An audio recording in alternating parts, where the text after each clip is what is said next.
మంచిదండి. వచ్చిన వారందరూ తలలోంచి కళ్ళు మూసుకున్నట్లయితే చిన్న మాట ప్రార్థన చేసుకుందాము. ప్రార్థన. మమ్మల్ని ఎంతో మిక్కిలిగా ప్రేమిస్తున్న మా కన్న తండ్రి, మీ ఘనమైన ఉన్నతమైన మహోన్నతమైన నామానికి, మీ ప్రియ కుమారుడు మా ప్రియ రక్షకుడైన ప్రభువైన యేసుక్రీస్తు వారి నామమున మీకే కృతజ్ఞతాస్తుతి స్తోత్రం తండ్రి. తండ్రి, గడిచిన కాలం అంతా మీ కృపలో మమ్మల్ని కాపాడి మా జీవితాలు మరొక దినాన్ని ఇచ్చినందుకు మీకే స్తోత్రం తండ్రి. తండ్రి, ఈ సమయంలో తండ్రి ఈ రీతిగా తండ్రి మేమందరం తండ్రి కూడుకొని తండ్రి గొప్పమైన తండ్రి మీ మాటలు నేర్చుకోవడానికి వినడానికి తండ్రి మీరు మా పట్ల చూపిన కృపను బట్టి మీకే స్తోత్రం చెల్లించుకున్నాం తండ్రి. తండ్రి, ఎంతో నిమిత్తం తండ్రి మేము ఇక్కడ చేరి ఉన్నాము తండ్రి. తండ్రి, ఆ పనిని తండ్రి మేము చేసేవారుగా తండ్రి, శ్రద్ధగా తండ్రి మీ మాటలు విని తండ్రి నేర్చుకునేవారుగా తండ్రి మేమందరం తండ్రి ఉండులాగా తండ్రి కృపను దయచేస్తాను తండ్రి ప్రార్థిస్తూ ప్రాధాయపడుతున్నాను తండ్రి. ముఖ్యంగా తండ్రి మీ పక్షాన తండ్రి నిలవబడి తండ్రి మాట్లాడుతున్నాను నాకు తండ్రి సమయోచితమైన జ్ఞానమును తండ్రి అనుగ్రహిస్తాను తండ్రి ప్రార్థిస్తూ ప్రాధాయపడి బ్రతములాడుకున్నాను తండ్రి. మీ చిత్తంలో తండ్రి మీ కృపను తండ్రి నా యందు ఉంచుతానని తండ్రి ప్రార్థిస్తూ ఈ కొద్ది ప్రార్థన ప్రభువైన యేసుక్రీస్తు వారి నామమున అడిగి పెట్టుకున్నాం మా కన్న తండ్రి. ఆమేన్. మంచిదండి. ముందుగా ఎంత గొప్ప అవకాశం ఇచ్చిన కన్న తండ్రి అయిన దేవునికి ప్రభువైన యేసుక్రీస్తు వారి నామమున నా కృతజ్ఞతాస్తుతి స్తోత్రం చెల్లించుకుంటూ దేవుని మాటలు వినడానికి ఆసక్తితో కూడి వచ్చిన మీ అందరికీ నా హృదయపూర్వకమైన వందనాలు. ఈ సమయంలో మనము కొద్దిసేపు దేవుని మాటలు కనుక జాగ్రత్తగా ఆలోచించగలిగినట్లయితే మనమందరం ఇక్కడ స్త్రీల కూడికగా మనము చేరి ఉన్నాము. అయితే ఇక్కడ స్త్రీల కూడికగా చేరి ఉన్న మనము ఖచ్చితంగా స్త్రీలను గురించి మనం మాట్లాడుకోవాల్సిన అవసరత అనేది చాలా ఉంది.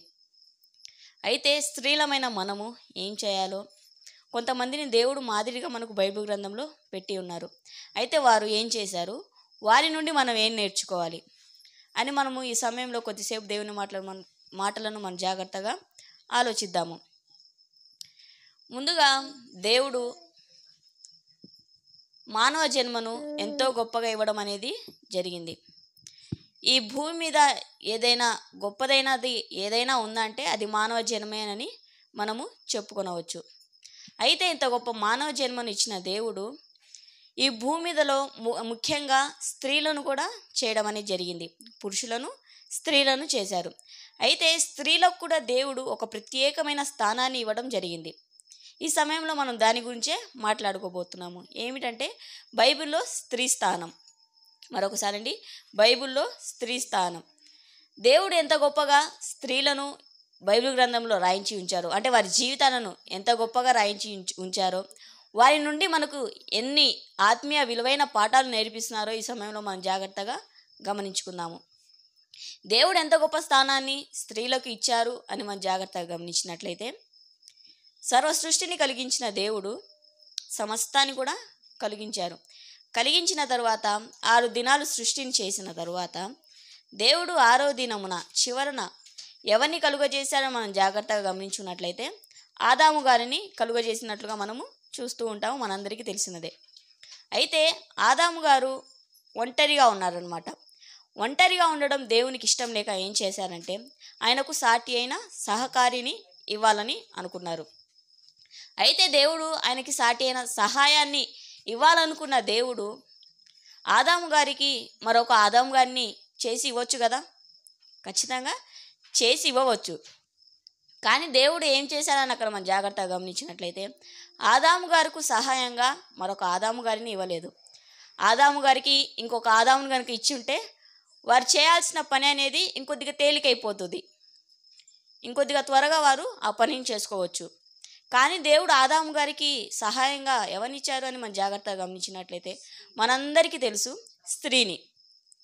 స్త్రీ అయిన హవ్వమును ఆదాము గారికి సాటి అయిన సహకారిగా ఇచ్చినట్టుగా మనం జాగ్రత్తగా గమనించుకోవాలి.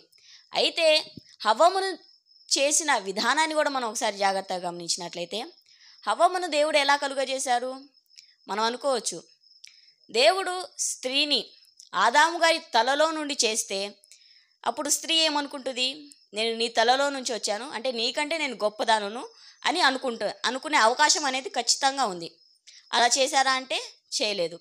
మరి మడిమెలో నుంచి వస్తే పురుషులు ఏమనుకుంటారు, నువ్వు నాకంటే చాలా చిన్నదాన్ని, నువ్వు నా కాలులో నుంచి వచ్చావు, నువ్వు నాకు లోబడాలి, నువ్వు నా కాలి క్రింద బ్రతకాలి, అనే ఆలోచన కలిగి బ్రతకవచ్చు. కానీ దేవుడు అలా చేశారా అంటే ఏమాత్రం కూడా చేయలేదు. ఎందుకంటే దేవునికి ఏమైనా పక్షపాతమైన ఉందా అంటే ఏమాత్రం లేదని కూడా మనం జాగ్రత్తగా గమనించుకోవాలి. దేవుడు పక్షపాతి కాడు. అందుకని దేవుడు ఏం చేశాడంటే ఆదాము గారి ప్రక్కటెముకలో నుండి ఒక ఎముకను తీసి దానిని స్త్రీగా చేసి ఆమెను ఆదాము గారి దగ్గరికి తీసుకురావడం అనేది జరిగింది. ఎంత గొప్ప విషయం కదా ఇది. ఒకసారి మనం దీన్ని మనసు పెట్టి ఆలోచిస్తే మనందరికీ బాగా తెలుస్తుంది. అంటే దేవుడు స్త్రీని ఎంత ఉన్నతంగా చూపిస్తున్నాడో మనం జాగ్రత్తగా గమనించుకోవాలి. కానీ మనల్ని మనం ఏమనుకుంటాము, ఎవరో మనల్ని ఏం అనాల్సిన అవసరం లేదు. స్త్రీలమైన మనల్ని మనమే తక్కువ చేసుకుంటూ ఉంటాము. నేను దీనికే పనికొస్తాను, నేను వంట పని చేయడానికే పనికొస్తాను, నేను దేనికి పనికిరాను, నేను పిల్లల్ని చూసుకోవడానికే పనికొస్తాను, నేను దేనికి పనికిరాను అన్నట్లుగా మనల్ని మనం తక్కువ చేసుకునే వారంగా ఉంటాము. కానీ పొరపాటున కూడా అది చేయవద్దని ఈ రాత్రి వేళ సమయంలో మీకు తెలియజేస్తున్నాను. ఎందుకని అంటే దేవుడు మనల్ని తక్కువ వారిగా చేయలేదు. దేవుడు ఎంతో గొప్పవారిగా, ఎంతో ఉన్నతమైన స్థానాన్ని దేవుడు మనకి ఇచ్చినట్లుగా మనం జాగ్రత్తగా ఈ సమయంలో గమనించుకోవాలి. ఇంత గొప్పగా కలుగజేసిన దేవుడు స్త్రీలకు ముఖ్యమైన 3 బాధ్యతలను ఇవ్వడం అనేది జరిగింది. ఏం చేశారు? ముఖ్యమైన 3 బాధ్యతలు స్త్రీల మీద ఉన్నాయని మనం జాగ్రత్తగా గమనించుకోవాలి. దేవుడు స్త్రీని గొప్పగా చేశారు, బాగానే ఉంది. అయితే ఆ స్త్రీలకు ఏమున్నాయంటే బాధ్యతలు ఉన్నాయంట. ఎన్ని బాధ్యతలను మనం జాగ్రత్తగా గమనించినట్లయితే 3 బాధ్యతలు. వాటిలో 3 బాధ్యతలో మొదటి ఏమిటంటే వ్యక్తిగత బాధ్యత. ఏంటిది? వ్యక్తిగత బాధ్యత. రెండవది కుటుంబ బాధ్యత. మూడవది సంఘము మరియు సమాజ బాధ్యత. సంఘము మరియు సమాజ బాధ్యత. ఈ సమయంలో ఈ 3 బాధ్యతల గురించి ఆలోచిద్దాము. ఈ 3 బాధ్యతల నుంచి దేవుడు మనకేం నేర్పిస్తున్నారు, దాని ద్వారా మనం ఏం నేర్చుకోవాలి, అయితే దేవుడిచ్చిన ఆ ఉన్నతమైన స్థితిని మనం ఎలా కాపాడుకోవాలో ఈ రాత్రి వేళ సమయంలో మనం జాగ్రత్తగా ఆలోచిద్దామని కోరుకుంటున్నాను. ముఖ్యంగా మొదటిగా మనం దేని గురించి ఆలోచిద్దామంటే సంఘము మరియు సమాజ బాధ్యతను గురించి ఆలోచిద్దాము. వెనక నుంచి వస్తున్నాను అనమాట. ఫస్ట్ది వ్యక్తిగత బాధ్యత, రెండవది కుటుంబ బాధ్యత, మూడవది సంఘము మరియు సమాజ బాధ్యత. అయితే నేను మొదటిది మూడవది మొదటి స్థానంలోకి చెప్పాలని ఆశపడుతున్నాను. మొదటిగా దేని గురించి ఆలోచిస్తున్నామంటే సంఘము మరియు సమాజ బాధ్యతల గురించి మనము ఈ సమయంలో మాట్లాడుకుందామండి. నా మాటలన్నీ మీకు అర్థమవుతున్నాయని నేను అనుకుంటున్నాను. జాగ్రత్తగా గమనిద్దాము. దేవుడు ఎవరిని అంటే బైబిల్ గ్రంథంలో మనకు ఎవరు కనిపిస్తూ ఉంటారంటే ప్రవక్తలైన వారు మనకు కనిపిస్తూ ఉంటారు. ప్రవక్త అంటే ఏమిటంటే దేవుని పక్షాన ప్రకటించే వారిని ప్రవక్త అని అంటారు. అయితే ఈ ప్రవక్తలలో మనకు ఎవరు కనిపిస్తారని మనం జాగ్రత్తగా గమనించుకున్నట్లయితే స్త్రీలు కూడా కనిపిస్తూ ఉన్నారు.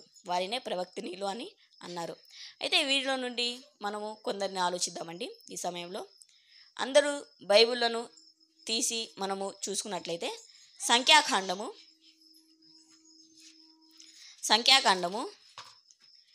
26వ అధ్యాయము 59వ వచనాన్ని మనం చూసుకున్నట్లయితే సంఖ్యాకాండము 26వ అధ్యాయము 59వ వచనము. కహాతు అమ్రామును కనెను. అమ్రాము భార్య పేరు యోకెబెదు. ఆమె లేవి కుమార్తె. ఐగుప్తులో ఆమె లేవికి పుట్టెను. ఆమె అమ్రాము వలన అహరోనును మోషేను వీరి సహోదరి యగు మిరియామును కనెను. చాలండి. ఇక్కడ మనకు ఎవరు కనిపిస్తున్నారంటే ఒక కుటుంబం అనేది మనకి ఇక్కడ కనిపిస్తుంది. అదే అమ్రాము కుటుంబము. అమ్రాము భార్య పేరు ఏమిటంటే యోకెబెదు. అయితే వీరికి ఎంతమంది సంతానం అని జాగ్రత్తగా గమనించుకున్నట్లయితే 3గా మనకు కనిపిస్తున్నారు. వారిలో ఎవరు? మొదటిగా మనకెవరు కనిపిస్తున్నారంటే అహరోను గారు కనిపిస్తున్నారు, మోషే గారు కనిపిస్తున్నారు, అలాగే మనకి ఇక్కడ మిరియాము గారు కూడా మనకు కనిపిస్తున్నారు.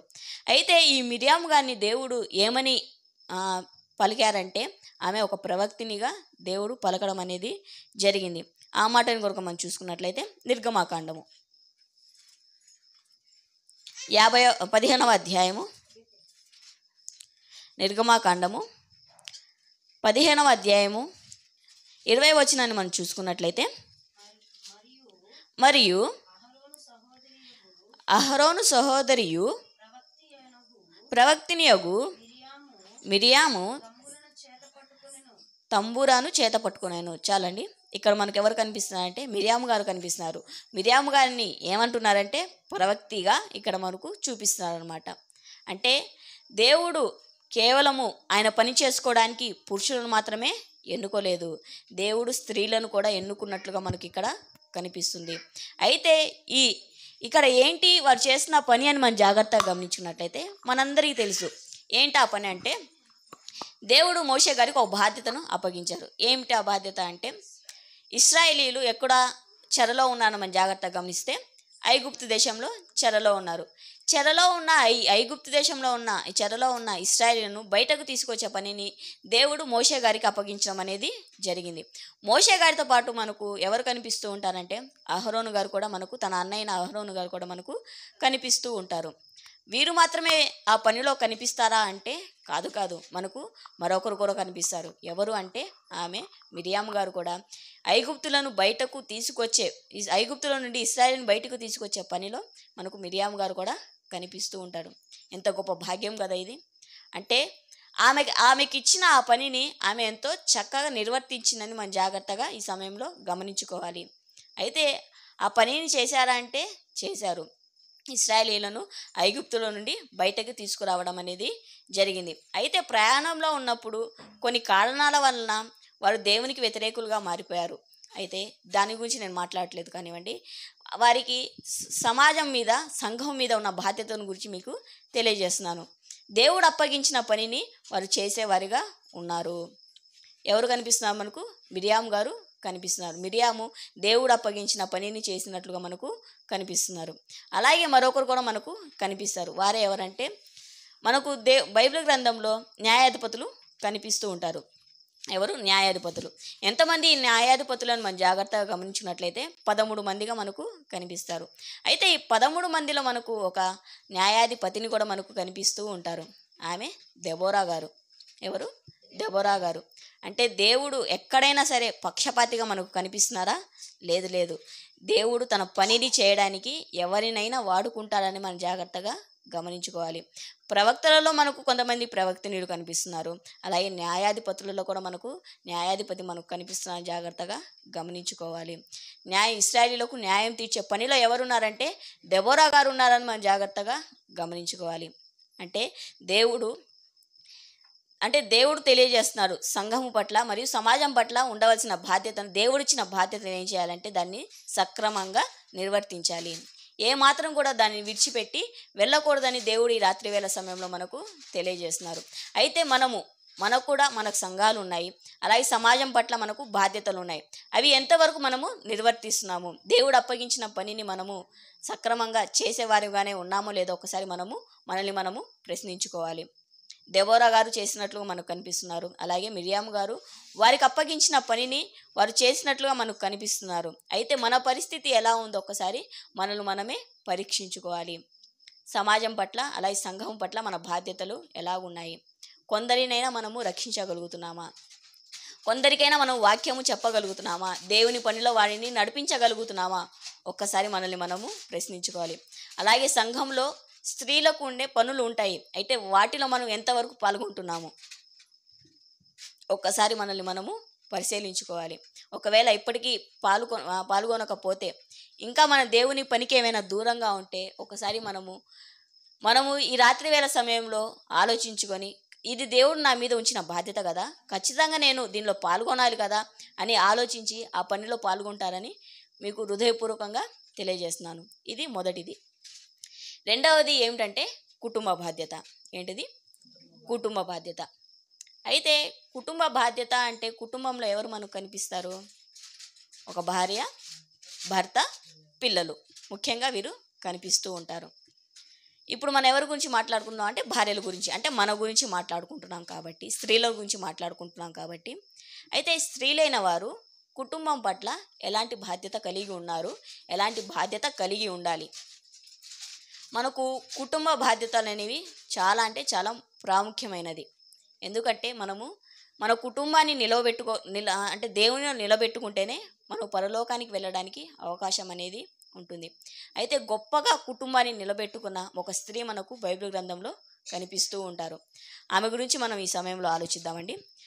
తిమోతికి గారికి రాసిన 2వ పత్రిక. మీ అందరికీ బాగానే ఇప్పుడు స్ట్రైక్ అయిపోయి ఉండాలి. ఎవరు ఆమె అంటే యూనికే. ఎవరు? యూనికే గారు. ఆమె ఏం చేశారో, ఆమె దేవుడు తనకు అప్పగించిన పనిని ఏం చేశారో ఆలోచించే ముందు ఫస్ట్ మనం తీతుకు పత్రికను చూద్దామండి. తీతుకు గారు రాసిన పత్రిక 2వ అధ్యాయము 3-5 వచనాల భాగం కలిసి ఉంటుందండి. అయితే యవన స్త్రీలు అన్న దగ్గర నుంచి మనం చదువుదాము. చివరి భాగము తీతుకు గారు రాసిన పత్రిక 2వ అధ్యాయము 3-5 భాగాలు కలిసి ఉంటాయి కాబట్టి మనము కింద చదువుదాము. యవన స్త్రీలు తమ భర్తలకు లోబడి ఉండి తమ భర్తలను శిశువులను ప్రేమించువారును స్వస్థ బుద్ధి గలవారును పవిత్రులను ఇంట ఉండి పని చేసుకున్న వారును మంచివారునై ఉండవలెనని బుద్ధి చెప్పుచు మంచి ఉపదేశము చేయువారునై ఉండవలెనని బోధించుము. ఎలా ఉండాలంట? శిశువులను ప్రేమించేవారిగా ఉండాలి, భర్తలను కూడా ప్రేమించాలి. అంటే ఒక స్త్రీకి కుటుంబం పట్ల ఉన్న బాధ్యతను ఇక్కడ మనకు దేవుడు గుర్తు చేయడం అనేది జరుగుతుంది. అయితే ఈ బాధ్యతను సక్రమంగా నిర్వర్తిస్తున్న స్త్రీయే ఎవరు అంటే యూనికే గారు. ఆమె ఏం చేస్తున్నారో మనం ఒకసారి బైబిల్ గ్రంథంలో చూసుకున్నట్లయితే ఇప్పుడు రండి. తిమోతి గారికి రాసిన 2వ పత్రిక 1వ అధ్యాయము 3-5 వచనాలండి. తిమోతి గారు రాసిన 2వ పత్రిక 1వ అధ్యాయము 3-5 వచనాలు. నా ప్రార్థనయందు ఎడతెగక నిన్ను జ్ఞాపకం చేసుకొనుచు నీ కన్నీళ్లు తలుచుకొని నాకు సంపూర్ణ ఆనందం కలుగుటకై నిన్ను చూడవలెనని రేయింబగలు ఆపేక్షించుచు నీ యందున్న నిష్కపటమైన విశ్వాసమును జ్ఞాపకం చేసుకొని నా పితురాచారం ప్రకారము నిర్మలమైన మనస్సాక్షితో నేను సేవించుచున్న దేవుని ఎడల కృతజ్ఞుడనై ఉన్నాను. ఆ విశ్వాసము మొదట నీ అవ్వైన లోయలోను నీ తల్లి అయిన యూనికేలోను వసించెను. అది నీ యందు సహా వసించుచున్నదని నేను రూఢిగా నమ్ముచున్నాను. ఇక్కడ చాలండి. ఇక్కడ మనకి ఏం కనిపిస్తున్నారు? ఎవరు కనిపిస్తున్నారంటే యూనికే గారు మనకి ఇక్కడ కనిపిస్తున్నారు. ఆమె ఏం చేస్తున్నారంటే ఇక్కడ పౌలు గారు మాట్లాడుతూ తిమోతి గారితో మాట్లాడుతూ ఆయనలో ఉన్న విశ్వాసాన్ని గురించి తెలియజేస్తూ, ఈ విశ్వాసం నీకు ఎక్కడి నుంచి వచ్చింది అనుకుంటున్నావు అని ఆయన తెలియజేస్తున్నాను అనమాట. ఎక్కడి నుంచి వచ్చిందంట? తిమోతి గారి తల్లి అయిన యూనికే గారిలోను అలాగే వారి అవ్వ అయిన లోయలో నుండి వచ్చిందని ఇక్కడ పౌలు గారు తెలియజేయడం అనేది జరుగుతుంది. అంటే స్త్రీకి కుటుంబం పట్ల ఉన్న బాధ్యత అనేది ఎంతో ప్రాముఖ్యమైనది. ముఖ్యంగా పిల్లల పట్ల ఎంతో బాధ్యత కలిగి స్త్రీలు ప్రవర్తించాలి. ఎందుకని మనం జాగ్రత్తగా గమనించుకున్నట్లయితే నేడు మనము పిల్లల్ని పెంచే విధానాన్ని బట్టే, అంటే వాళ్ళు పెరిగే విధానాన్ని బట్టే వారి భవిష్యత్ అనేది ఆధారపడి ఉంటుందని మనం జాగ్రత్తగా గమనించాలి. ఈరోజు మనం జాగ్రత్తగా దేవునికి దగ్గరగా మనం పిల్లల్ని పెంచితే వారు పెద్దవారైన తర్వాత కూడా ఎలా ఉంటారంటే దేవునికి దగ్గరగానే ఉంటారు. అలా కాకుండా మనకి ఇష్టానుసారంగా ఈ లోకానుసారంగా మనం పిల్లల్ని పెంచితే కనుక వారు చాలా తక్కువ సమయంలోనే ఈ లోకానికి లోబడిపోతారు, పాపంలో పడిపోతారని మనం జాగ్రత్తగా గమనించుకోవాలి. అయితే ఈ తప్పును ఎవరు చేయలేదంటే యూనికే గారు ఈ తప్పు చేయలేనట్టుగా మనకు కనిపిస్తున్నారు. ఆమె తన పిల్లవాడిని అంటే తిమోతి గారిని పెంచిన విధానాన్ని మనం జాగ్రత్తగా గమనించుకున్నట్లయితే ఆమెలో మనకి కొన్ని లక్షణాలు కనిపిస్తున్నాయి. ఏంటి ఆ లక్షణాలు మనం జాగ్రత్తగా గమనించుకున్నట్లయితే తన కుమార్ని ఎలా పెంచారంటే భక్తి మార్గంలో తన బిడ్డను పెంచినట్లుగా మనకు కనిపిస్తున్నారు. ఎలాగా? భక్తి మార్గంలో తిమోతి గారిని యూనికే గారు పెంచినట్లుగా మనకు అర్థమవుతుంది. అయితే ఒక మాటను కనుక మనం బైబిల్లో చూసుకున్నట్లయితే అపోస్తుల కార్యములు 16వ అధ్యాయము 1-2 వచనాలు. అపోస్తుల కార్యములు 16వ అధ్యాయము 1-2 వచనాలు మనం చూసుకున్నట్లయితే పౌలు దెర్బేకును లుస్త్రాకు వచ్చెను. అక్కడ తిమోతి అని ఒక శిష్యుడుండెను. అతడు విశ్వసించిన ఒక యూదురాలి కుమారుడు. అతని తండ్రి గ్రీకు దేశస్థుడు. అతడు లుస్త్రాలోను ఇకోనియాలో ఉన్న సహోదరుల వలన మంచి పేరు పొందినవాడు. చాలండి. ఏం కనిపిస్తున్నారు మనకి ఇక్కడ? ఎవరు కనిపిస్తున్నారంటే తిమోతి గారి తల్లి మరియు తండ్రి కనిపిస్తున్నారు. తల్లి అయితే ఎవరంట? యూదురాలు. బాగానే ఉంది. కానీ తండ్రి ఎవరు? గ్రీకు దేశస్థుడు అని మనకి ఇక్కడ కనిపిస్తుంది. అయితే ఎందుకు ఎలా చేసుకోవాల్సి వచ్చిందో తెలియదు, కానీ ఒక యూదురాలు ఒక అన్యుణ్ణి పెళ్లి చేసుకోవడం అనేది జరిగింది. అప్పుడు పరిస్థితులు ఎలా ఉన్నాయో మనకు తెలీదు. ఎలాంటి పరిస్థితుల వల్ల చేసుకోవాల్సి వచ్చిందో తెలీదు. వివాహం అయితే అయిపోయింది. అయితే వివాహం అయిన తర్వాత మనకు ఇక్కడ తిమోతి గారు పుట్టినట్లుగా మనకు కనిపిస్తుంది. మనం జాగ్రత్తగా గమనించుకున్నట్లయితే తల్లి తండ్రి ఉన్నప్పుడు తల్లి తండ్రి ఒక బిడ్డ ఉంటే బిడ్డకు ఎవరి ప్రభావం ఎక్కువ పడుతుందంటే తండ్రి ప్రభావం పడుతూ ఉంటుంది. అంటే తండ్రులు ఏమనుకుంటారంటే మా బిడ్డ నా రక్తము మా వంశము అన్నట్లుగా మాట్లాడుతూ ఉంటారు. ఏం మాట్లాడతారు? తండ్రి వైపే ఎక్కువ అదే ప్రేమ అనేది, ఆ అనురాగం అనేది కనిపిస్తూ ఉంటుంది. నేను నడిచిన మార్గంలోనే నడవాలి. ఇప్పుడు ఒక అవిశ్వాసి ఒక విశ్వాసి ఉన్నారు అనుకోండి. భార్య విశ్వాసి, భర్త అవిశ్వాసి. అయితే బిడ్డలు ఎలా ఉండాలని కోరుకుంటారంటే వారు నమ్ముకున్న ఆ దైవంలోనికే వెళ్ళాలనుకుంటారు కానివ్వండి, మరలా తన భార్య నమ్ముకున్న వాటి వైపు త్వరగా పోనివ్వరు. చాలా తక్కువ మంది ఉంటారు. అయితే ఈ ప్రభావం అనేది తిమోతి గారి మీద పడలేదని మనం జాగ్రత్తగా గమనించుకోవాలి.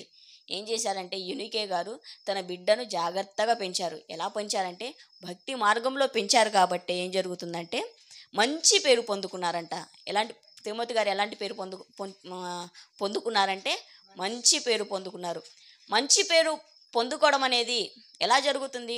కొంత డబ్బుని ఇచ్చేస్తే మంచి పేరు పొందుకుంటారా అంటే పొందుకోలేరు.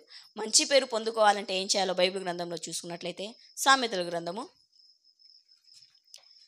మీ అందరికీ నా మాటలు అర్థమవుతున్నాయని నేను అనుకుంటున్నాను. 22వ అధ్యాయము 1వ వచనము. సామెతల గ్రంథము 22వ అధ్యాయం 1వ వచనాన్ని చూసుకున్నట్లయితే గొప్ప ఐశ్వర్యం కంటే మంచి పేరును, వెండి బంగారముల కంటే దయయు కోరదగినవి. దేనికంటే ఏది గొప్పగా కనిపిస్తుందంటే గొప్ప ఐశ్వర్యం కంటే ఏది గొప్పగా కనిపిస్తుంది మనకి ఇంకా ఇక్కడ అంటే మంచి పేరు అనేది గొప్పగా కనిపిస్తుంది. ఈ మంచి పేరును ఎవరు పొందుకున్నారు? తిమోతి గారు పొందుకున్నారు. తిమోతి గారు పొందుకోవడానికి గల కారణం ఎవరని మనం జాగ్రత్తగా గమనించినట్లయితే యూనికే గారని మనం జాగ్రత్త ఈ సమయంలో ఆలోచించుకోవాలి. ఆమె ఏం చేసింది? తన బిడ్డను దైవ మార్గంలో భక్తి మార్గంలో పెంచినట్లుగా మనము మొదటిగా ఆలోచించాలి. రెండవదిగా ఆమె ఏం చేసిందంటే నిష్కపటమైన విశ్వాసమును కలిగి ఉన్నారు. ఏం కలిగి ఉన్నారు? నిష్కపటమైన విశ్వాసమును కలిగి ఉన్నారు. మనం చదువుకొని వచ్చాము కదా తిమోతి గారు రాసిన 2వ పత్రికలో 1వ అధ్యాయము. ఎలాంటి విశ్వాసం కలిగి ఉన్నారంటే నీ యందు నిష్కపటమైన విశ్వాసమును జ్ఞాపకం చేసుకొని. ఎలాంటి విశ్వాసము? నిష్కపటమైన విశ్వాసము అంట. అంటే విశ్వాసంలో కపటమైనవి నిష్కపటమైనవి ఉంటాయా అంటే ఖచ్చితంగా ఉంటాయని దేవుడు తన గ్రంథంలో రాయించి ఇచ్చాడని మనం జాగ్రత్తగా గమనించుకోవాలండి. అంటే ఎలాంటి కల్ముషం లేదు. స్వచ్ఛమైన విశ్వాసాన్ని ఎవరు కలిగి ఉన్నారంటే యూనికే గారు కలిగి ఉన్నారు. అంటే ఈ విశ్వాసమే ఎవరికి వచ్చిందంటే తన బిడ్డకు కూడా వచ్చిందని మనం ఈ సమయంలో జాగ్రత్తగా గమనించుకోవాలి. ఎలా వచ్చింది అనుకుంటున్నారు? బాలుడు నడవవలసిన త్రోవను వానికి నేర్పుము, వాడు పెద్దవాడైనప్పుడు దాని నుండి తొలగిపోవడానికి దేవుని గ్రంథం రాయించి ఇచ్చాడు. కాబట్టి అదే పనిని ఎవరు చేశారంటే యూనికే గారు చేశారు. తనలో ఉన్న విశ్వాసాన్ని తన కుమారునికి నూరిపోసినట్లుగా మనకి ఇక్కడ కనిపిస్తుంది. కేవలం భక్తి మార్గంలో పెంచడం మాత్రమే కాదు, కొందరు ఉన్నారు, చాలామంది ఉన్నారు, ఎలా భక్తి మార్గంలో పెంచుతున్నారు కానివ్వండి, వారిలో విశ్వాసం ఉందా లేదా, ఏం చేస్తున్నారు నా పిల్లవాడు అని పట్టించుకునేవారు చాలా అంటే చాలా తక్కువ మందే ఉన్నారు. కానీ యూనికే గారు ఆ విధంగా ప్రవర్తించలేదు. భక్తి మార్గంలో ఉంచడం మాత్రమే కాకుండా తనలో నిష్కపటమైన విశ్వాసాన్ని కూడా కలిగి ఉన్నారని మనం జాగ్రత్తగా గమనించుకోవాలి. ఎంతో గొప్ప విషయం కదా ఇది. కొందరిలో భక్తి ఉంటే విశ్వాసం ఉండదు, విశ్వాసం ఉంటే భక్తి ఉండదు. కానీ యూనికే గారిలో మనకు రెండు కూడా కలగలిపి మనకు కనిపిస్తున్నాయని మనం జాగ్రత్తగా గమనించుకోవాలి. అంత మాత్రమే కాకుండా ఏం చేశారంటే యూనికే గారు తన కుమారునికి బాల్యం నుండే లేఖనాలను నేర్పించాలని మనం జాగ్రత్తగా గమనించుకోవాలి. ఏం చేశారు? బాల్యం నుండే లేఖనాలను నేర్పించారు. ఆ మాటను చూసుకుందాము. తిమోతి గారు రాసిన అదే 2వ పత్రిక 3వ అధ్యాయము 15వ వచనము. తిమోతి గారు రాసిన 2వ పత్రిక 3వ అధ్యాయం 15వ వచనాన్ని మనం జాగ్రత్తగా విశ్వాసము ద్వారా రక్షణార్థమైన జ్ఞానము నీకు కలిగించుటకు శక్తిగల పరిశుద్ధ లేఖనములను బాల్యము నుండి నీవు ఎరుగుదువు గనుక నీవు నేర్చుకొని రూఢి అని తెలుసుకొనినవి ఎవరి వలన నేర్చుకుంటివో ఆ సంగతి తెలుసుకొని వాటి యందు నిలకడగా ఉండుము. ఏం తెలియజేస్తున్నారంట? పరిశుద్ధ లేఖనంలోని ఎప్పటి నుంచి నేర్చుకున్నారంట? బాల్యం నుండి నేర్చుకున్నారు. అయితే ఎవరు నేర్పించారు? తనంతటా తానే నేర్చుకున్నారా అంటే లేదు లేదు. ఎవరు నేర్పించారు? తన తల్లి నేర్పించారని ఇక్కడ మనకు పౌలు గారు తిమోతి గారికి గుర్తు చేస్తున్నట్లుగా మనకు అర్థమవుతుంది. అయితే మనము మన పిల్లలకి ఎంతవరకు లేఖనాలను అంటే దేవుని వాక్యాన్ని నేర్పిస్తున్నామో ఒక్కసారి ఆలోచించుకోవాలి. అసలు మన పిల్లలు వాక్యం చదువుతున్నారా? మన పిల్లలు దేవునిలో పెరుగుతున్నారా? విశ్వాసం కలిగి ఉంటున్నారా? ఒకసారి మనము ప్రశ్నించుకోవాలి. ఇప్పుడే మన పిల్లలు దేవునికి వ్యతిరేకంగా దేవునికి దూరంగా బ్రతికితే పెద్దవారైన తర్వాత ఏ మాత్రం కూడా వారు దేవునిలో ఉండలేరని మనం జాగ్రత్తగా గమనించుకోవాలి. మనని మనము ప్రశ్నించుకోవాలి. మన పిల్లలు ఎలా ఉన్నారు? దేవునికి ఇష్టానుసారులుగానే బ్రతుకుతున్నారో లేదో మనల్ని మనము ప్రశ్నించుకోవాలి. ఇట్లా పెంచారు కదా, ఎట్లా పెంచారు? భక్తి మార్గంలో యూనికే గారు తిమోతి గారిని పెంచారు. బాగానే ఉంది, కరెక్ట్. నిష్కపటమైన విశ్వాసంను కలిగి ఉంచి మరి పెంచారు. ఇది బాగానే ఉంది. అలాగే లేఖనాలు, పరిశుద్ధమైన దేవుని లేఖనాలను తిమోతి గారికి నేర్పించారు. అంటే ఇవి ఆమె చేయగలుగుతుందంటే ఆమెలో ఉన్నాయి కాబట్టే ఆమె ఫస్ట్ అవి చేయగలుగుతుందని మనం జాగ్రత్త ఇక్కడ గమనించుకోవాలి. అంత మాత్రమే కాదు, ఇదంతా చేసిన ఆమె ఏం చేసిందంటే తన బిడ్డను సేవకు అప్పగించినట్లుగా మనకు ఇక్కడ అర్థమవుతుంది. ఈ విషయం మనకు తెలియాలంటే తిమోతి గారికి రాసిన మొదటి 2 పత్రికలను మనం జాగ్రత్తగా గమనిస్తున్నట్లయితే మనకు ఆ సంగతి బాగా తెలుస్తుంది. సేవకు అప్పగించేసింది ఆమె. మొత్తం దేవుని వాక్యాన్ని నేర్పించి పరిశుద్ధంగా బ్రతకాలి. ఎలా బ్రతకాలి? విశ్వాసంతో బ్రతకాలి. మొత్తం దేవుని లేఖనాలు అన్నీ నేర్పించి తన దగ్గర ఉంచుకోలేదు. నువ్వు నాకు కాదు సమాజానికి ఉపయోగపడాలని దేవుని సేవకు అప్పగించినట్లుగా మనం జాగ్రత్తగా గమనించగలము. అందుకనే పౌలు గారు అంటూ ఉంటారు పదే పదే, నా ప్రియమైన కుమారుడని తిమోతి గారిని ఆయన పదే పదే తెలియజేస్తూ ఉంటారు. ఎంతో గొప్ప విషయం కదా. పౌలు గారి చేతే ఆయన నా ప్రియమైన కుమారుడని పిలిపించుకోగలిగారు. అంటే అలా పిలిపించుకోవడం అనేది సాధ్యం అంటే అంత త్వరగా పిలిపించుకోగలుగుతారంటే కాదు కాదు కాదు. దానికి ఎంతో కష్టపడాలి, ఎంతో విశ్వాసం ఉంచాలి, ఎంతో దేవునికి దగ్గరగా జీవిస్తేనే కానీ ఆ భక్తులైన వారు వారిని అంత ప్రేమగా నా కుమారుడు అని పిలవగలుగుతారని మనం జాగ్రత్తగా గమనించుకోవాలి. మన పిల్లలు ఎలా ఉన్నారు? మన పిల్లలు పాడైపోవటానికి ముఖ్య కారణంగా మనమే అని జాగ్రత్తగా గమనించుకోవాలి. నా పిల్లవాడు నా మాట వినట్లేదు అంటున్నామంటే మనం పెంచవలసిన రీతిలో మనం పెంచట్లేదని మనం జాగ్రత్తగా పరిశీలించుకోవాలి. చిన్ననాటి నుండే మనము దేవునికి భయపడే విధంగా మనం పిల్లలను పెంచితే ఏం చేస్తారంటే వాళ్ళు భయపడతారు, దేవునికి ఇష్టానుసారంగా పెరుగుతారు. మనం పెంచకుండా చిన్ననాటి నుండే గారాబం చేసి చిన్ననాటి నుండే దేవునికి వ్యతిరేకంగా కార్యాలు చేయిస్తూ పెద్దవాడైన తర్వాత మన చేయి దాటిపోయిన తర్వాత నా పిల్లవాడు నా మాట వినట్లేదు, నా పిల్లవాడు నన్ను పట్టించుకోవట్లేదు, నన్ను తంతున్నాడు అంటే దానికి కారణం ఎవరు? మనమే కదా. చిన్నప్పుడు మనం ఏం చేసాము? ఆ చిన్నవాడుగా ఉన్నప్పుడు మనం ఏం చేసాము? దేవునికి ఇష్టంగా పెంచాలి కదా. అలా పెంచకుండా పెద్దవాడైన తర్వాత నా చేయి దాటిపోయాడంటే చేయగలిగింది ఏమీ లేదు. మన చేతుల్లో ఉన్నప్పుడు ఏదైనా సరే మనము చేసేవారిగా ఉండాలి. మన చేయి దాటిపోయిన తర్వాత మనం కాదు కదా, దేవుడు కూడా ఏం చేయలేడం మనం జాగ్రత్తగా గమనించుకోవాలి. దేవుడు ఎంతో గొప్ప ధన్యతను మనకు ఇచ్చారు. ఏంటి ఆ ధన్యత అంటే తన పిల్లలను మనకు పిల్లలుగా ఇవ్వడమే. అయితే మనం ఏం చేస్తున్నాము? తన పిల్లలను మనకి ఇచ్చారు కదా, మరలా ఆయన పిల్లలను మనం ఆయనకు అప్పగించగలుగుతున్నామా? ఒకసారి మనల్ని మనము ప్రశ్నించుకోవాలి. మన పిల్లల పరిస్థితి ఎలా ఉంది? దేవునికి దగ్గరగానే ఉంటున్నారా? దేవునికి దూరంగా ఉంటున్నారా? దేవునికి ఇష్టానుసారంగానే మనం పెంచుతున్నామా? పరిశీలించుకోవాలి. యూనికే గారు దాంట్లో పాస్ అయినట్టుగా మనకు కనిపిస్తున్నారు. పిల్లలను పెంచే విషయంలో ఎలా ఉన్నారంటే గొప్పగా కనిపిస్తున్నారు. మనకు ఒక మాదిరిగా మనకు ఆమె కనిపిస్తున్నారు. ఆమెకి ఇచ్చిన బాధ్యతను ఆమె సరిగ్గా నెరవేర్చినట్లుగా మనకి ఇక్కడ కనిపిస్తున్నారు. అయితే మన బాధ్యతను మన ఎంతవరకు సరిగ్గా నెరవేరుస్తున్నాము ఒక్కసారి మనల్ని మనము ప్రశ్నించుకోవాలి. అలాగే కుటుంబంలో ఎవరు ఉంటారు? ఇంకో భర్త కూడా ఉంటారు. అయితే భర్తను ఏం చేయాలి? కొందరైతే విశ్వాసులైన భర్తలే ఉంటారు, కానీ కొందరు అవిశ్వాసులు ఉంటారు కదా. వారిని మనం ఎలా మార్చుకోవాలంటే మన పవిత్రమైన ప్రవర్తన వల్లే మార్చుకోవాలని పేతురు గారు రాసిన పత్రికలో మనకు కనిపిస్తూ ఉంటుంది. అంటే మన ప్రవర్తన వల్ల కూడా భర్తలు మారతారంటే ఖచ్చితంగా మారతారని దేవుడి గ్రంథం రాయించి ఇచ్చారు. అయితే ఎంతవరకు మనము మారని అంటే అన్యులైన వారిని భర్తలను మార్చుకోగలుగుతున్నారో ఒకసారి మనల్ని మనము ప్రశ్నించుకోవాలి. కుటుంబ బాధ్యతలో మన పాత్ర అనేది ఎలా ఉంది? ముఖ్యంగా స్త్రీ పాత్ర. ఎంతో గొప్పగా దేవుడు స్త్రీని చేసుకున్నారు కదా, ఎంతో గొప్ప స్థానాన్ని దేవుడు స్త్రీకి ఇచ్చారు కదా. ఆ స్థానాన్ని స్త్రీలు ఏం చేసుకుంటున్నాం అంటే మనమే ఆ స్థానాన్ని మనము దేవుడు అనుకున్న రీతిలోనే మనము కొనసాగుతున్నామా, లేకపోతే దేవునికి వ్యతిరేకంగా జీవిస్తున్నామా? ఒకసారి మనము ప్రశ్నించుకోవాలి. మనము సంఘము పట్ల, సమాజం పట్ల బాధ్యత మాత్రమే కాదు, మన కుటుంబం బాధ్యతలో కూడా మనము చక్కగా ఉండాలని దేవుడి గ్రంథం మనకు తెలియజేస్తున్నారు. అయితే మనము ఎలా ఉన్నాము? మన కుటుంబం పట్ల మనము బాధ్యత కలిగే ఉంటున్నామా? కేవలం నేను వంట పని చేయడానికి, ఇంటి పని చేయడానికి పరిమితమని అక్కడే ఆగిపోతున్నారా? అక్కడే ఆగిపోతే ఎంతో తప్పు చేస్తున్నామని మనం జాగ్రత్తగా గమనించుకోవాలి. దేవుడు మనకు కొన్ని బాధ్యతలను ఇచ్చారు. ఆ బాధ్యతలను మనము నిర్వర్తించే వారిగా మనము ఉండాలి. అలా లేకపోతే దేవుడు మనల్ని ఒకరోజు ప్రశ్నిస్తారని మనం జాగ్రత్తగా గమనించుకోవాలి.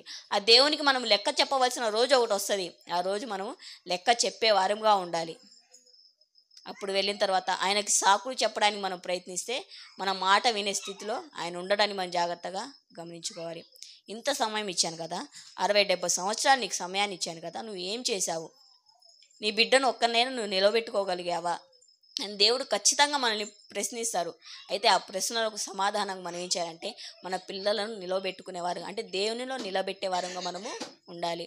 అంటే గారాబం చేయవద్దని నేను చెప్పట్లేదు, గారాబం చేయాలి. అలాగే తప్పు చేసినప్పుడు వారిని దండించాలి కూడా. దేవుడే చెప్తూ ఉంటారు, నీ కుమారుడు తప్పు చేసినప్పుడు బెత్తం వాడమని దేవుడే తెలియజేస్తూ ఉంటారు. కానీ మనం ఏం చేస్తాము? తప్పు చేసిన దాన్ని ఒక ముద్దుగా, దాన్ని ఒక మంచి పని చేసినట్లుగా మనము వారిని ఇంకా ప్రోత్సహిస్తూ ఉంటాము. అది ఎంతో ప్రమాదం. ఇప్పుడు ముద్దుగానే ఉంటుంది, కానీ కొద్ది పెద్దగైన తర్వాత ఆ కర్రతోనే మనకు కొడతా ఉంటే అప్పుడు తెలుస్తూ ఉంటుంది ఎంత తప్పు చేశాను నేను, అప్పుడే వాడిని సరి చేస్తుంటే నాకు ఇలాంటి పరిస్థితి వచ్చేది కాదు కదా అని మనం అప్పుడు బాధపడితే చేయాల్సింది ఏముండదు. మ్రొక్కై వంగనిది రానే వంగునా. ఒకసారి మనం పరిశీలించుకోవాలి. చిన్ననాటిలోనే అది వంగినప్పుడే మనము వంచేవారిగా ఉండాలి. అది వారు దేవుని పనిలో వాడబడుతున్నప్పుడే చిన్న చిన్న మాటలు మాట్లాడుతున్నప్పుడు ఏం చేయాలంటే వారికి దేవుని గురించిన మాటలు నేర్పించేవారిగా ఉండాలి. దేవుని పనిలో వారిని ఉంచాలి. దేవుని కొరకు నిలబెట్టే స్థితిలో మనం ఉండాలని జాగ్రత్తగా ఈ సమయంలో మనము పరిశీలించుకోవాలి. అయితే మనం ఉన్నామో లేదో ప్రశ్నించుకోండి. కుటుంబ బాధ్యతను నేను సరిగ్గా నెరవేరుస్తున్నానా? దేవుడు నన్ను ప్రేమించే కదా ఈ బాధ్యతను ఇచ్చారు, అయితే నేను సరిగ్గా చేస్తున్నానా లేదా అనేది మనము ప్రశ్నించుకోవాలి. అలాగే మూడవది ఏంటంటే వ్యక్తిగత బాధ్యత. ఇది ఎంతో ప్రాముఖ్యమైనది. మనము సమాజము మరియు సంఘం పట్ల బాధ్యత కలిగి ఉండి, అలాగే కుటుంబ బాధ్యత కలిగి ఉండి, వ్యక్తిగత బాధ్యత కలిగి ఉండకపోతే అది ఎంతో ప్రమాదకరమని మనం జాగ్రత్తగా గమనించుకోవాలి. అన్నీ చూస్తున్నా మనని గురించి మనం కూడా చూసుకోవాలి కదా. మన ఆత్మీయ జీవితం ఎలా ఉంది, నా ఆత్మీయ స్థితి ఎలా ఉందని మనల్ని మనం ప్రశ్నించుకోవాలి కదా, పరిశీలించుకోవాలి కదా. పరిశీలించుకునే వారంగా ఉన్నామా? నా పరిస్థితి ఎలా ఉంది? నా వ్యక్తిగత జీవితం అనేది ఎలా ఉంది? దేవునిలో దినదినము వర్ధిల్లుతుందా, అభివృద్ధి చెందుతుందా లేదా అనేది మనము ఎప్పటికప్పుడు మనము పరిశీలించుకునేవారుగా ఉండాలి. ఒక స్త్రీ ఎలా ఉండాలో మనకు సామెతల గ్రంథం అనేది ఎంతో చక్కగా తెలియజేస్తూ ఉంటుంది. ఒకసారి చూద్దామండి. సామెతల గ్రంథము 31వ అధ్యాయము. సామెతల గ్రంథం 31వ అధ్యాయము 10వ వచనాన్ని మనం చూసుకున్నట్లయితే, గుణవతి అయిన భార్య దొరుకుట అరుదు, అట్టిది ముత్యము కంటే అమూల్యమైనదంట. అంటే ఎలా ఉండాలని దేవుని వాక్యం తెలియజేస్తున్నారంటే గుణవతిగా, గుణవతి అయిన భార్య వలె మనము ఉండాలి. అంటే మన ప్రవర్తన అనేది, మన క్యారెక్టర్ అనేది మనము కాపాడుకునే స్థితిలో మనము ఉండాలి. ఎక్కడ కూడా మన ప్రవర్తనను మనము కోల్పోకూడదు. అది మాటల విషయంలో కానివ్వండి, క్రియల విషయంలో కానివ్వండి, ఆలోచనల విషయంలో కానివ్వండి, ఎందులో అయినా సరే మనల్ని మనము తక్కువ చేసుకోకూడదు. ఎందుకు అంటే దేవుడు మనకు ఎంతో ఉన్నతమైన స్థానాన్ని దేవుడు మనకు ఇవ్వడం అనేది జరిగింది. మన వ్యక్తిగత జీవితాన్ని జాగ్రత్తగా కాపాడుకోవాలి. మనం ఏం చేస్తాము, ఉదయాన్నే లేచిన తర్వాత చిన్నపిల్లలు ఉంటారు కదా, వారిని లేపే ముందే వారి కోసం టిఫిన్లను తయారు చేసి ఉంచేసి, వారిని లేపి వారిని రెడీ చేసి వారికి టిఫిన్ పెట్టి పిల్లల్ని పంపించేస్తాము. పిల్లల్ని పంపిన తర్వాత భర్తను పంపివేస్తాము. పంపిన తర్వాత వారి కొరకు లంచ్ని ప్రిపేర్ చేసిన తర్వాత ఏం చేస్తాము, ఇంటి పనిని పూర్తి చేసుకుంటాము. ఇంటి పనిని పూర్తి చేసుకున్న తర్వాత ఎంతమంది దేవునికి సమయాన్ని కేటాయిస్తున్నారు? మన ఇంట్లో పనులన్నీ అయిపోయిన తర్వాత మనం ఏం చేస్తామంటే టీవీ పెట్టుకొని సీరియల్ పెట్టుకొని చూస్తూ ఉంటాము. కొందరైతే సినిమాలు పెట్టుకొని చూస్తూ ఉంటారు. దీన్ని దేవుడు మెచ్చుతాడంటే ఏమాత్రం మెచ్చడండి. ఎందుకంటే ఇది దేవునికి ఇష్టం లేని కార్యంగా మనల్ని మనం ఆలోచించాలి. ఇది దేవునికి ఇష్టం లేని కార్యం అని మనం ఆలోచించుకోవాలి. మనకు సమయాన్ని దొరికితే మనం ఏం చేయాలి, దేవుని కోసం ఉపయోగించాలి. దేవుని మాటలు వినటానికి కానివ్వండి, లేకపోతే కొద్దిసేపు ప్రార్థించడానికి కానివ్వండి, కొద్దిసేపు బైబిల్ చదవడానికి మనము ఆ పని చేసేవారిగా ఉండాలి కానివ్వండి.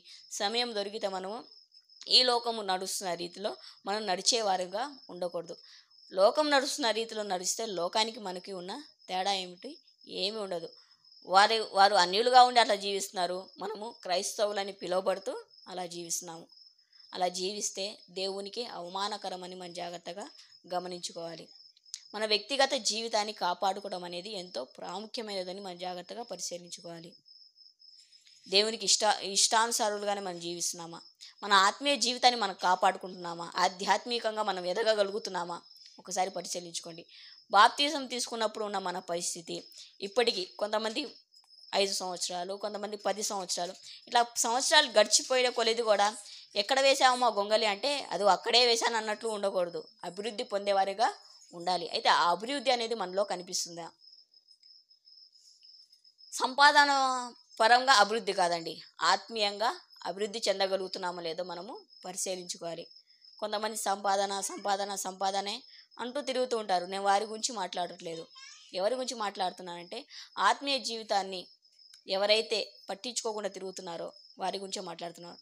అయితే వారు ఎలాంటి స్థితిలో ఉన్నారో వారు పరిశీలించుకోవాలి. అయితే మనం ఎలాంటి స్థితిలో ఉన్నాము, మన వ్యక్తిగత జీవితాన్ని మనం పరిశీలించుకున్నామా? దేవునికి కొంత సమయాన్ని కేటాయించగలుగుతున్నామా? లేకపోతే ఇప్పుడు స్మార్ట్ ఫోన్స్ వచ్చేసాయి కదా, కొద్దిసేపు సమయం దొరికితే చాలు ఫోన్లు పెట్టుకోవడం, షార్ట్స్ పెట్టుకోవడం, చూడడము, రీల్స్ పెట్టుకోవడం, చూడడము, కుదిరితే మనం కూడా 4 రీల్స్ చేయడం. ఇలాగే ఉంది. నేడు క్రైస్తవులని వారని వీరని ఏమీ లేదు. అందరూ కూడా ఏమైపోయారంటే ఫోన్కి అడిక్ట్ అయిపోవడం అనేది జరిగింది. ఫోను నిద్రపోయినా ఫోనే, లేచినా ఫోనే. మనం నిద్రపోయేటప్పుడు లాస్ట్ చూసేది ఏంటంటే ఫోను. మన నిద్ర లేచిన తర్వాత ఫస్ట్ చూసేదంటే ఫోను. మన జీవితం మొత్తం దేని వైపు తిరుగుతుందంటే ఫోన్ వైపే తిరుగుతుంది, ఫోన్తోనే తిరుగుతుంది. మనం వాక్యం చదువుకోవాలన్న ఫోనే, వాక్యం వినాలన్న ఫోనే, ఏం చేయాలన్నా సరే ఫోన్.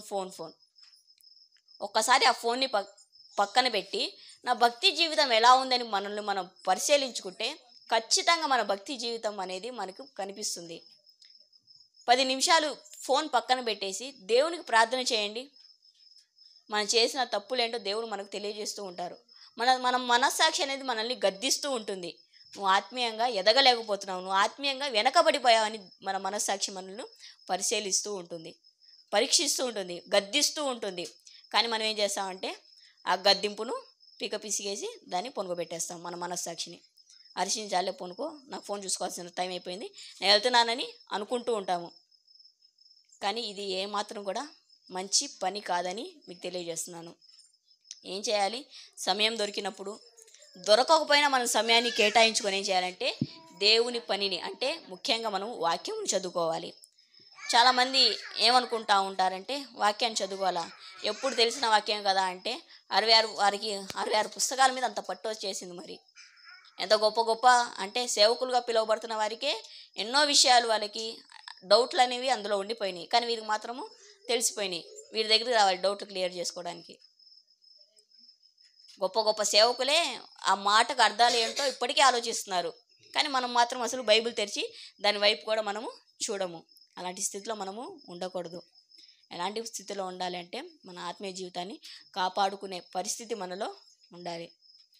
వ్యక్తిగత జీవితాన్ని మనము జాగ్రత్తగా మనము ఏం చేయాలంటే కాపాడుకోవాలి, పరిశీలించుకోవాలి. ఎలా ఉంది నా జీవితం అనేది, ఎలా ఉంది, దేవునికి ఇష్టానుసారంగానే ఉందా? మీరు అనుకోవచ్చు, నేను ఎంత వాక్యం నేర్చుకున్నా, ఎంత ప్రార్థన పరురాలైనా సరే నేను బయటికి వెళ్ళి వాక్యం చెప్పలేను, నా వల్ల కాదు అని అనుకోవచ్చు. నువ్వు బయటికి వెళ్ళి వాక్యం చెప్పమని ఎవరు చెప్పారు?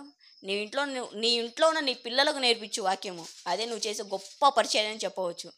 నీ పిల్లలకు నేర్పించి వారిని దేవునికి బలమైన సాధనాలుగా వారిని దేవునిలో నిలబెట్టగలిగితే అదే నువ్వు చేసే గొప్ప పరిచయం మనం జాగ్రత్తగా గమనించుకోవాలి.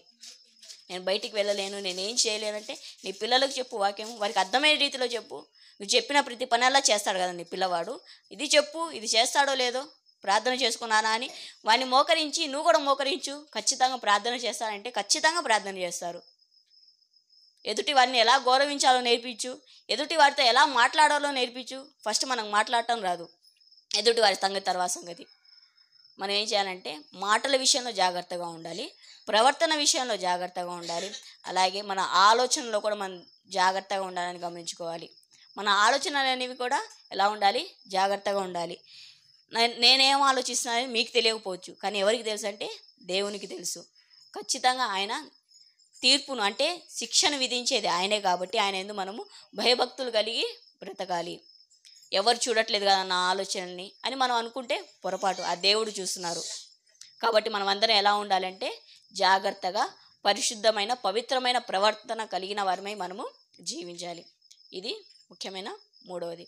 ఇప్పటివరకు మనం ఏం నేర్చుకున్నాము? దేవుడు స్త్రీకి ఎంతో గొప్ప స్థానాన్ని ఇచ్చారు కదా, ఆ స్థానాన్ని మనం ఎంతవరకు నిలబెట్టుకోగలుగుతున్నాము? వ్యక్తిగత జీవితాన్ని మనం నిలబెట్టుకోగలుగుతున్నామా? సంఘం మరియు సమాజం పట్ల మన బాధ్యత అనేది ఎలా ఉంది? అలాగే కుటుంబ బాధ్యత అనేది ఎలా ఉంది? దేవుడు అనుకున్న రీతిగానే మన జీవితాలు సాగుతున్నాయా, లేకపోతే దేవునికి వ్యతిరేకంగా సాగుతున్నాయా? మనకు ఈ రాత్రి వేళ సమయంలో ఈ స్త్రీలను ముందు పెట్టి దేవుడు మనల్ని ప్రశ్నిస్తున్నాడు. మన జీవితాలు అనేవి ఎలా ఉన్నాయి? దేవునికి ఇష్టమైన రీతిగానే ఉన్నాయా లేదా? దేవుడు స్త్రీలను తక్కువ వారిగా ఏమాత్రం కూడా చేయలేదు. ఎంతో గొప్ప స్థానాన్ని ఇచ్చారని మనం జాగ్రత్తగా గమనించుకోవాలి. ఆ స్థానాన్ని, ఆ ప్రత్యేకతను ఏం చేయాలంటే స్త్రీలు కాపాడుకునే వారంగా ఉండాలి. దేవుడు స్త్రీని కానివ్వండి, పురుషుని కానివ్వండి ఎందుకు చేసుకున్నారంటే తన పని చేయాలని, తన కొరకు ఇష్టంగా బ్రతకాలని, పరిశుద్ధులుగా నీతిమంతులుగా బ్రతకాలని దేవుడు ఈ భూమి మీదకు పిల్లల్ని అంటే స్త్రీలను పురుషులను పంపించారు కానివ్వండి. వారికి ఇష్టానుసారంగా బ్రతకడానికి, పాపంలో మునిగి తేలడానికి దేవుడు పంపించలేదు. ఈ 23వ సంవత్సరము 2023వ సంవత్సరం అనేది ఏమైపోతుందంటే అయిపోతుంది. 24వ సంవత్సరం అనేది రాబోతుంది. మరొక గురువారం ఈ సంవత్సరంలో ఉందంటే లేదు, ఇదే చివరి గురువారము. మరలా కావాలనుకున్న మనకు రాదు. అయితే ఇప్పటికైనా మనం ఏం చేసుకోవాలంటే మన జీవితాలను నూతన పరుచుకోవాలి. నూతన సంవత్సరంలోకైనా మనం వెళ్ళేటప్పుడు నూతనమైన ఆలోచనలు కలిగి నూతనమైన తీర్మానంతో మనము జీవించాలి. ఎందుకు జీవించాలంటే దేవుడిచ్చిన ప్రత్యేకతను మనం ఎక్కడ కూడా పోగొట్టుకోకూడదు కాబట్టి. కొందరైతే మారుమనసు లేకుండానే జీవిస్తున్నారు. అయితే వారికి దేవుడిచ్చిన అవకాశం అనేది వారు ఏం చేయాలంటే అందిపుచ్చుకునే వారుగా ఉండాలి. ఆ అవకాశాన్ని ఎక్కడ అయినా సరే పోగొట్టుకుంటే ఏమో వారి జీవితాల్లో 2024వ సంవత్సరం లేదేమో, ఉన్నప్పుడు ఏం చేయాలంటే సమయాన్ని సద్వినియోగము చేసుకునేవారుగా ఉండాలి. ఎందుకు? దినములు చెడ్డగా ఉన్నాయి కాబట్టి. చెడ్డగా ఉన్నప్పుడు ఏం చేయాలి? సమయాన్ని సద్వినియోగం చేసుకొని జ్ఞానుల వలె ఉండమని దేవుని వాక్యం సెలవిస్తుంది. అయితే మనం ఎంతవరకు జ్ఞానాన్ని చూపిస్తున్నాము? ఆ జ్ఞానాన్ని మనము మన కుటుంబాన్ని కట్టుకునే విషయంలో కానివ్వండి, మన వ్యక్తిగత జీవితంలో కానివ్వండి, మన సమాజం మరియు సంఘం పట్ల మన జ్ఞానాన్ని ఎలా కనపరుస్తున్నామో ఒకసారి మనల్ని మనము పరిశీలించుకునేవారుగా ఉండాలి. ఏమాత్రం కూడా దేవునికి వ్యతిరేకంగా కనుక మన జీవితాలు ఉంటే అది చాలా ప్రమాదకరమని మనము ఆలోచించాలి. కాబట్టి ఈ రాత్రి వేళ సమయంలో మనం అందరం కూడా ఏ విధంగా జీవిస్తున్నాము, దేవుడు మనకిచ్చిన బాధ్యతలను ఎంతవరకు మనము సక్రమంగా నెరవేర్చగలుగుతున్నాం అనేది ఒకసారి మనల్ని మనము పరిశీలించుకోవాలి. ఎందుకు అంటే దేవుడు మనల్ని తక్కువగా చేయలేదు, ఆయన ఎంతో గొప్పవారిగా చేసి ఉన్నారు. దేవుడు మనల్ని కొన్ని పనులు చేయడానికి మనల్ని ఆయన ఈ భూమి మీదకు పంపించలేదు. ఆయన మన మీద ఎంతో గొప్ప బాధ్యత పెట్టి ఉన్నారని మనం జాగ్రత్తగా గమనించుకోవాలి. అయితే ఆ బాధ్యతను మనం ఎంతవరకు చేయగలుగుతున్నామో మరొకసారి మనల్ని పరిశీలించుకోవాలి. ఒకవేళ చేయలేకపోతే ఇప్పటికైనా మనం మేలుకోని, ఇప్పటికైనా మన జీవితాలు మార్చుకొని మన కుటుంబాలను మరలా మనము కట్టుకునే వారంగా ఉండాలి. ఎక్కడ కట్టుకోవాలి అంటే దేవునిలో కట్టుకునేవారుగా ఉండాలి. దేవునిలో కట్టుకుంటేనే మన కుటుంబానికి మనకు క్షేమమని మనం జాగ్రత్తగా గమనించాలి. కాకుండా ఈ లోకానుసారంగా మనం జీవిస్తే అది ప్రమాదానికే దారి తీస్తుంది. కాబట్టి మన అందరం కూడా ఈ సమయంలో మనల్ని మనం పరిశీలించుకుంటూ మన ఆత్మీయ జీవితాలు ఎలా ఉన్నాయి, నా బాధ్యత కుటుంబం పట్ల నేను సరిగ్గా నిర్వర్తిస్తున్నానా లేదా అనేది మనము ముఖ్యంగా పరిశీలించుకోవాలి. బైబిల్ గ్రంథంలో ఉన్న స్త్రీలందరూ ఏం చేశారంటే వారికి ఇచ్చిన బాధ్యతలను వారు సక్రమంగా నిర్వర్తించారు. అలాగే మనం కూడా వాటిని సక్రమంగా నిర్వర్తించే వారంగానే ఉండాలి కానివ్వండి, ఎక్కడ కూడా దేవునికి వ్యతిరేకంగా జీవించకూడదు. కాబట్టి మనమందరం కూడా దేవునికి ఇష్టానుసారులుగా దేవుని యందు భయము భక్తి కలిగి బ్రతకాలని కోరుకుంటూ ఈ కొద్ది నా మాటలు ముగిస్తున్నానండి. చిన్న మాట ప్రార్థన చేసుకుందాము. మమ్మల్ని ఎంతో మిక్కిలిగా ప్రేమిస్తున్నాం మా కన్న తండ్రి, మీ ఘనమైన ఉన్నతమైన మహోన్నతమైన నామానికి, మీ ప్రియ కుమారుడు మా ప్రియ రక్షకుడైన ప్రభువైన యేసుక్రీస్తు వారి నామమున మీకే స్తోత్రం తండ్రి. ఇప్పటి వరకు తండ్రి మీ పిల్లలు తండ్రి మీ మాటలు చెప్పి ఉండగా తండ్రి మీ కృపలో జ్ఞాపకం చేసుకొని తండ్రి చెప్పిన నేను విన్న ప్రతి ఒక్కరు కూడా తండ్రి ఆ మాటల ప్రకారంగా మా జీవితాలు మార్చుకోవడానికి తండ్రి మీకు ఇష్టానుసారంగా తండ్రి మేమందరం తండ్రి జీవించడానికి తండ్రి కృపను దయచేయమని తండ్రి ప్రార్థిస్తూ ప్రాధాయపడుతున్నాం తండ్రి. ముఖ్యంగా తండ్రి స్త్రీలమైన తండ్రి మా పట్ల తండ్రి మా మీద ఉంచిన బాధ్యతలు తండ్రి మేము తండ్రి వాటిని నెరవేర్చేవారుగా తండ్రి, మీకు ఇష్టలుగా తండ్రి మీకు దగ్గరగా తండ్రి జీవించే వారంగా తండ్రి మేమందరం తండ్రి జీవించేలాగా తండ్రి కృపను దయచేస్తారని తండ్రి ప్రార్థిస్తూ ప్రాధాయపడుతున్నాం తండ్రి.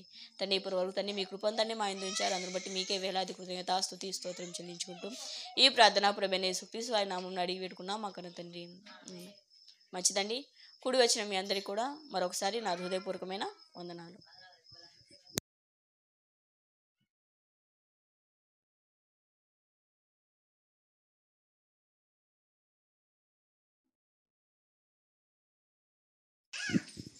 మంచిదండి.